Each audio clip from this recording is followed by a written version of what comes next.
When I was growing up, I watched a lot of TV. Like most kids. Watched a lot of cartoons, television shows, stuff like that. And then as I got older, started watching a lot of movies. And as I got older, I still read a lot of comic books. There were a lot of fictional heroes that I thought were not only awesome, but I took a lot of inspiration from many of them.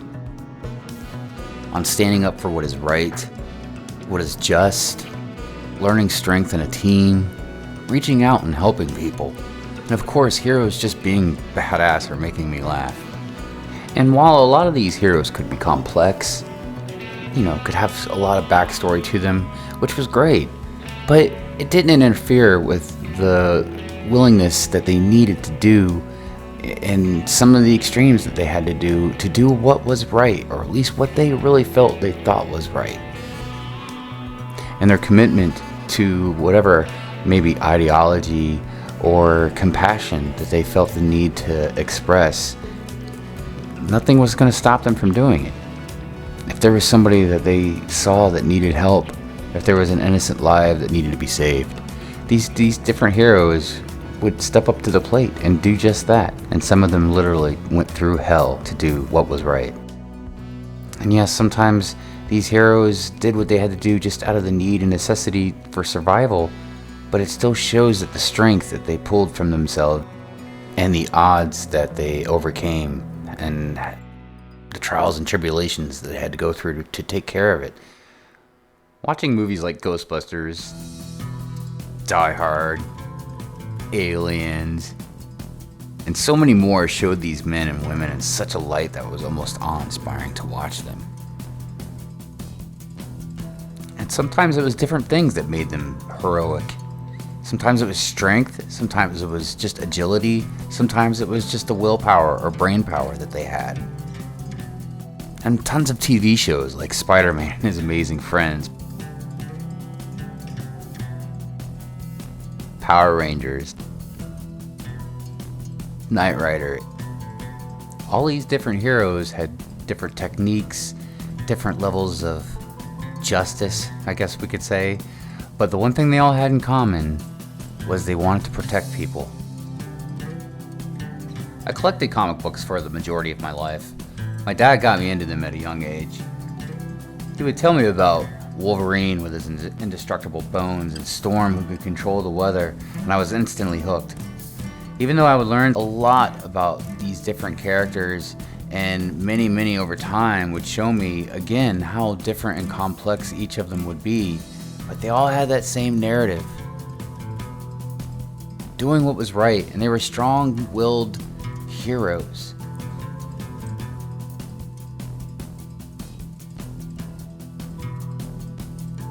Can any blame be put on Obi-Wan for how Anakin turned out? I mean, possibly, but Anakin was still responsible for his own actions, and Obi-Wan was deeply hurt by what Anakin did. But believe me, we'll get back to Obi-Wan in just a minute. Did Sarah Connor get a little excessive in Terminator 2 with just about every one of her actions? Yeah, probably. But she knew if her son didn't survive, then Judgment Day was coming with Skynet.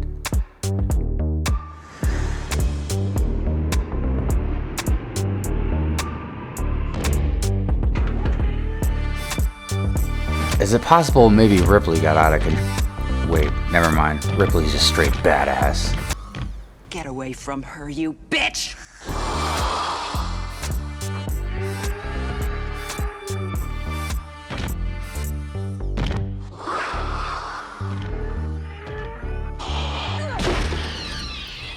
The point I'm getting at is that it's hard to say any hero is perfect.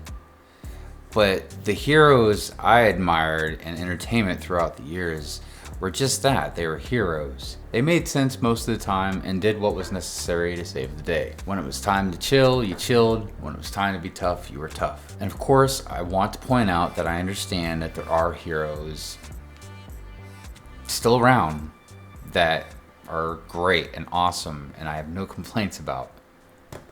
However, I have noticed a lot of heroes that have been made lately are unlikable, or maybe just weaker than they should be. or worse, not very heroic, but especially a lot of the reboots or timelines of certain characters, they're not themselves. They're just totally different characters and acting in ways that really a lot of us probably never thought that we'd see them act. And, don't get me wrong, it's okay to make some of them funny sometimes and throw some humor in sometimes, but to make them complete goofballs or just something that they're not is a completely different thing, and it's getting more and more frequent. Why are so many of them like this? Let's go back to Obi-Wan for a second. I was never really keen on this show, or even when they talked about the movie before it turning into a show. However, when I saw the trailer, I got excited.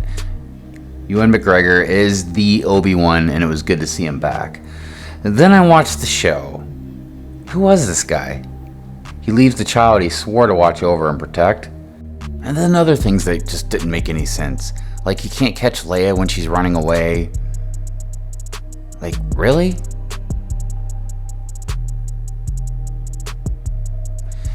He watches Vader kill innocent people, including a kid, and then turns around and runs away. Then he runs away from Vader when they're gonna fight. How about saying Leia's name by accident in front of stormtroopers? Are you sure he's even on this planet? They know what they're doing, Leia. It's just... You called her Leia. just that I thought her name was Luma. Don't! Remember, this was a Master Jedi that was a general in the Clone Wars. And a very good tactician. And to just think that he would just keep continuously making dumb decisions the way he does in the show, it's just beyond me. And of course, how could we forget the best scene, hiding Leia under his trench coat? Yeah. So, out of all the things that I've said about Obi-Wan, one of the craziest things that keeps coming back to me is, why was he so scared to fight Vader now? I mean, in the end, Obi-Wan beat Anakin's sand-hating ass up and down. He chopped off Anakin's limbs and almost didn't even have a scratch on him. Then he took his lightsaber, let Anakin catch on fire, and left. That's some cold-blooded shit. And let's not forget all the other foes that Obi-Wan has beaten throughout the years. Oh yeah, he took down Darth Maul like 2 or 3 times. But now he sees Vader and he about pees his Jedi robes.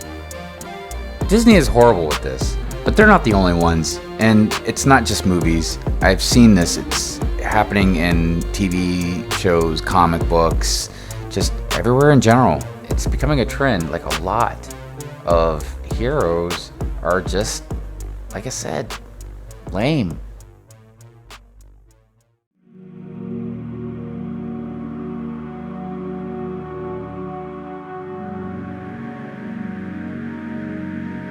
Catch the rabbit, Mr. Valiant. Then I'll try him, convict him, and execute him.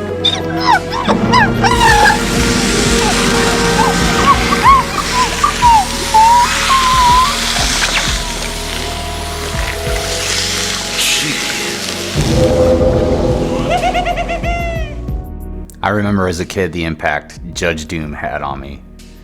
He was not just a scary villain, but just really wacky and demented on top of it. And there was no swaying him from his mission, I guess you could say. He was a villain through and through. And there were many other villains that, again, just like in the heroes, I don't want to say inspired me necessarily, but were just really awesome villains. I mean, a hero is almost nothing without a villain. And a good villain really doesn't need a lot of explanations. And it's okay to have some backstories or even some complexity to a villain, but if you start going too crazy with it, you're just gonna ruin the villain or make them too relatable. And I'll give you some examples. So just like with the heroes, Disney is the biggest culprit for all this stuff with the villains as well. But It's not just Disney. I've just noticed that a lot of villains that have come out, like the heroes can be dumb, make stupid decisions, but some of the biggest things that I hate is when they try and make either us kind of relate to the villain or make us feel sorry for the villain or just not think that the villain should be punished. It drives me crazy. But so different examples of some of this stuff that I mentioned. So like Vecna, I hope I said that right, Vecna. I don't know, it just seems like he was abused as a child, and then the stuff that Papa did, you know, in the facility. I don't know, it just seems like they tried to make reasons why he was just decided to kill people or become a monster or whatever the case may be. I don't know, Black Adam, this new Black Adam movie coming out, I don't know if it's because of The Rock, you know, Dwayne Johnson playing the character. I don't know what the deal is, but it seems like even though they're giving him the, you know, like an edge, making him an anti-hero or whatever, but he's still like, he's supposed to be a villain. Again, in the comics, there's a long history with Black Adam, so there's some different stuff. But I mean, for the most part, he's always been a villain. Cheetah in Wonder Woman was absolutely just atrocious. Back to Disney, Loki and Sylvie. I don't know how anybody can think that they're great, like in any kind of heroic way, because again, they're supposed to be villains, especially like Loki, you know. But even Sylvie, like they've killed people and stuff. You know what I mean? Like people that weren't even fighting them. But just like with the lame heroes, I focused on Obi-Wan. So for the weak villains, I wanted to focus on Thanos. So I want to start by saying that, you know, first of all, Josh Brolin did a great job playing Thanos, and I don't hate this character in the MCU. It's just that there's a couple things that are big things in my opinion, and I just think that should be addressed. So one is the Thanos in the MCU is very, very, very much powered down than the one from the comic books. And you know what? I'll accept that. That's fine. I mean, I don't think they should have powered him down so much, but I understand they can't make him as powerful as in the comic books. I get it. But the other two things really that stood out to me the most is one, his motivation changed. Instead of being like the comic book where he really just wanted to impress Death. That's all it was, just Mr. Death. He wanted to impress her. He was in love with her and he wanted to do anything to win her love and affection. And he did a bunch of stuff, and then finally he decided he was gonna wipe out half of the universe, and he thought that would impress her. So that's why he did it in the comic books. It wasn't about balance or bringing balance or anything like that, which leads me into the other part. That whole balance thing is a bunch of bullshit.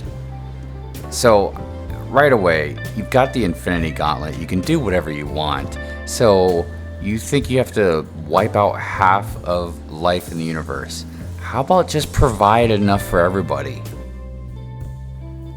And that's what bugged me about, you know, Thanos and a lot of other villains, is they tried to make it seem like he had some type of really important reason to do what he did, instead of just being straight up evil. You know, he is not a good, I was gonna say person, but I guess alien creature, I don't know, sentient being, I don't know. But he is not good at all, and he's got a huge ego. You know, it's just crazy to me. And like I said, I keep seeing it more and more.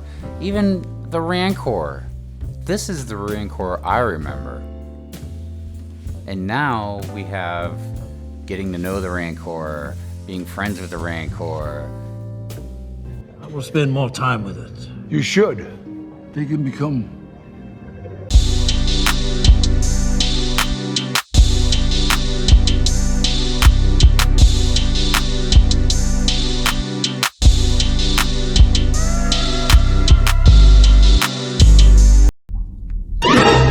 Rancor? What are you doing here? I'm trying to diet too. But yeah, hopefully we will get more and more better villains and heroes. You know, and like I said, there are still good heroes around, awesome villains. There just seem to be a little more few and far in between. And I don't know, I mean, it just seems like I said, like heroes They're just more goofy goofballs, or just dumb or unlikable. You know, and the villains, like I said, a lot of them don't seem as evil as they should be. You know, whether it's being relatable or trying to understand them. Or thank you for watching, everybody. I hope you're all out there staying safe and doing well. I hope you're having a great day or night. And if you do like my content, if you like my video, if you like my channel, go ahead and save the day with that like button. And subscribe. Become part of the Hive. Peace out, everybody. Thank you for your cooperation. Good night. I'll buy that for $1.